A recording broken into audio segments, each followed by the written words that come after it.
My warm greetings to the ladies.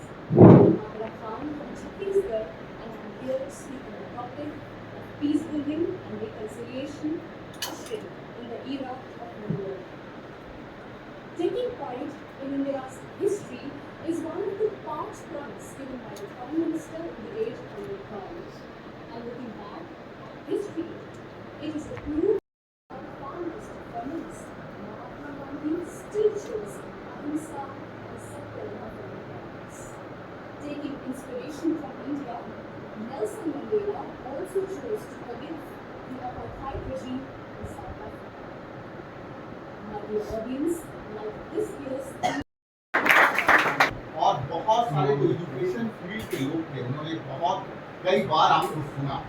सबसे पहला मेरा सवाल ये होगा कि लाइव समझा आप अपने बारे में पहले बताइए, आपकी तालीम कहाँ से हुई, आप दिल्ली कैसे आई, दिल्ली के सफर जामिया मिलिया से क्या क्या और अभी क्या कर रहे हैं?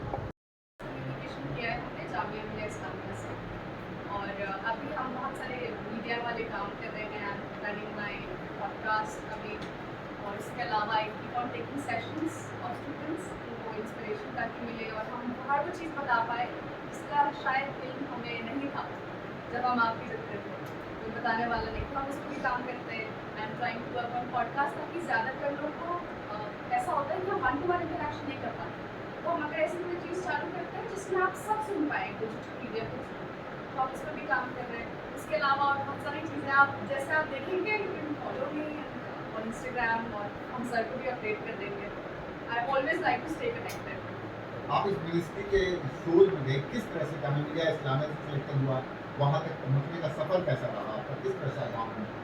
सर हमारा सिलेक्शन इस तरह से होता है कि पहले अपने डिस्ट्रिक्ट में रजिस्टर करना होता है, तो मिनिस्ट्री ऑफ यूथ के अंडर जो आते हैं वहाँ पर हम लोग रजिस्टर करते हैं।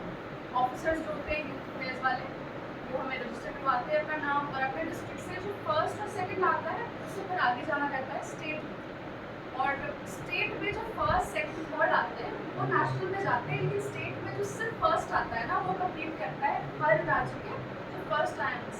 तो अराउंड 29 लोग होते हैं जो पूरे अपने देश के बेहतरीन स्पीकर्स होते हैं अपने अपने राज्य के, तो आप उन लोगों से कम्पीट कर रहे होते हैं। हम पिछली दफ़ा भी गए थे लेकिन हमारी पोजीशन नहीं लगी थी, और इस बार हम सोचे चले कि एक बार फिर से ट्राई कर लेते हैं, बट देन अगेन वही चीज़ होती है, आपको फिर से फर्स्ट आया डिस्ट्रिक्ट में, फिर से स्टेट आया, तो महज इत्तेफाक होता है। तो बहुत सारी अल्लाह का करम है, दुआएं हैं। हम चाहते थे कि एक कोई मुसलमान रिप्रेजेंट करे, इस टाइम से कोशिश करे और सबकी दुआएं लगे। बिल्कुल, ये क्योंकि इम्पोर्टेंट जानकारी है कि लोग बच्चे जाते कैसे, बहुत सारे इंटरव्यू में बच्चों में पता ही नहीं है किस तरह से कॉम्पिटिशन में पार्टिसिपेट करना है या किस तरह से डिबेट करना है। आप शुरू से स्कूल से भी पार्टिसिपेट की? जी हम हमेशा से ओरेटर रहे हैं। स्कूल के ज़माने से हम काफ़ी डिबेट्स होते हैं, elocution, extempore, group discussion, everything, हम सब में बहुत बढ़ चढ़ के पार्टिसिपेट करते रहे, और कई बार हारे और बहुत कम जीते, लेकिन कभी छोड़े नहीं हम ये करना। तो तब जाके ऐसा बहुत सारा एक्सपीरियंस हो जाता है, और ऐसे लोगों से हम कनेक्ट हो जाते हैं। जैसे एक कॉम्पिटिशन में पार्ट लिया, आप उन लोगों से कनेक्ट हुए, वो आपको फिर इन्फॉर्मेशन देते हैं, आप एक फील्ड चूज कर लेते हैं, तो आपकी कनेक्टिविटी अच्छी हो जाती है। आपने जामिया से मास कॉम किया, tough competition all India level का होता है, तो जब ये स्पीच देके आप बाहर आए तो क्या लग रहा था कि ये स्पीच में हिट हो जाएगी और वायरल हो जाएगी? उसके बाद तो कहीं ना कहीं आपकी ज़िंदगी बदली होगी, मीडिया में आपको इम्पोर्टेंस दिया गया। एक्चुअली हमारी ज़िंदगी बदल गई और हम बिल्कुल भी इसकी उम्मीद कर नहीं रहे थे, क्योंकि हम तो सिर्फ एक कॉम्पिटिशन का हिस्सा बनने गए थे, एक रिप्रेजेंटेशन करने गए थे। हमारे राज्य से अभी तक कोई नहीं जीता, छत्तीसगढ़ से। छत्तीसगढ़ के बारे में खुद इतने मिसकंसेप्शंस होते हैं, और फिर हम चाहते थे कोई मुसलमान अभी तक वो स्पीकर बना नहीं, जीता भी नहीं, तो हम चाहते थे हम बहुत सारी चीज़ों को रिप्रेजेंट कर रहे हैं, तो ये हमारा था। और फिर जामिया का नाम आया, फिर जामिया की बच्ची नेशनल लेवल पे बोल रही है, तो ये सब बहुत सारे रिप्रेजेंटेशन जो होते हैं, तो आपकी शोल्डर में एक रिस्पॉन्सिबिलिटी होती है। तो हम ये लेके सोचे, और जब वायरल हुआ सब इतना पसंद किया, इतना सराहे, तो हमें लगा कि नहीं यार ये तो बहुत अच्छा हो गया कि सबको बहुत पसंद आया, बट हम इसके लिए नहीं करे थे, हम सिर्फ रिप्रेजेंटेशन के लिए करे थे। ये तो चार चांद लग गए। मैंने सर से भी जाना कि जो प्रिंसिपल उन्होंने कहा आपको यूपीएससी की तैयारी करनी चाहिए, मायरा इज वेरी इंटेलिजेंट, उन्होंने मुझसे कहा था स्पेशली कि, और मैं चाहता हूँ कि आप करें, तो कितना ब्रिलियंट है। आप लोग क्या कहती हैं, कहते हैं आप लोग मायरा मैम को करना चाहिए या नहीं यूपीएससी की तैयारी? अच्छा, और आपको लगता है कि सिर्फ यूपीएससी करके आप काम कर सकते हैं सोशल वाला? ये आपको लगता है? तो हमें भी यही लगता है कि हम जो कर रहे हैं उसमें मेहनत करेंगे और ज़्यादा से ज़्यादा लोग से कनेक्ट करेंगे।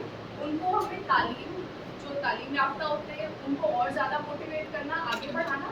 मे बी पब्लिक स्पीकिंग कितनी काम आती है, ओरेटरी स्किल्स कितनी काम आती है। कितने लोग होते हैं जो इंटरव्यूज़ में क्लियर नहीं कर पाते हैं, तो उनको गाइडेंस देना, उनको बताना कि कैसे बात करना चाहिए। ये सब चीज़ें बहुत बेसिक होती हैं, लेकिन शायद आपको स्कूल में और कॉलेज में ना बताया जाए।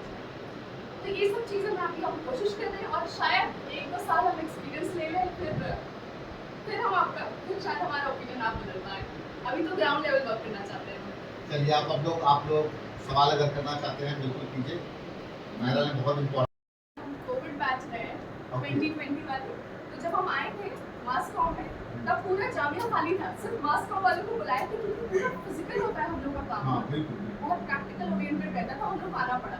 उसके बाद 1 साल इतनी हम लोग को मेहनत लगी मीडिया वगैरह में कि वहीं पर हम उनसे रह गए। लेकिन ये बहुत अच्छा कॉन्सेप्ट है, हमें पहले पता होगा तो हम यही लाइब्रेरी में बैठे रहते हैं। अब देखिए इसका फायदा कितना है, इतना शानदार लाइब्रेरी है। आप में से कोई भी बच्चा सवाल अगर करना चाहे तो जरूर करें। मैं ये चाहता हूँ फिर माहिरा मैम खुद बोलेंगी। पहले तो आपके अंदर शर्म खत्म हो जाना चाहिए। आप देखिए कितने लोगों को इन्होंने देश को फेस किया। आप देखिए कितनी गर्व की बात है, सब देश को चलाने वाले लोग बैठे थे और ये अपनी स्पीच दे रहे हैं। अगर आप में से कोई इवन करियर में कैसे इम्पोर्टेंट होता है बिल्ड अप कॉन्फिडेंस, और आपको जब कोई स्किल्स होती हैं आपके थ्रू कम्युनिकेशन। कोई सवाल नहीं आपके, रिपीट होगा। लाइफ हमेशा फुल साइकिल होती है, वो हमेशा रिपीट होके हेल्प करेगा। हम 3 साल से कोशिश कर रहे हैं यहाँ जाने की। पता है हमें लगता था ये बहुत पॉलिटिकल है, हमें लगता था कि शायद हम कुछ गड़बड़ कर रहे हैं, हमें लगता था कुछ और चीज़ें होंगी, लेकिन कंसिस्टेंसी होती है। और उससे ज़्यादा इम्पोर्टेंट क्या होता है, आप पार्ट लें और हार जाएं तो आपको अपनी मिस्टेक जिंदगी भर याद रहती है। हम पिछले 2 साल हारे हैं तभी जाके इस बार जीते हैं, क्योंकि हम अपनी गलती से सीखते हैं, वो याद रखें।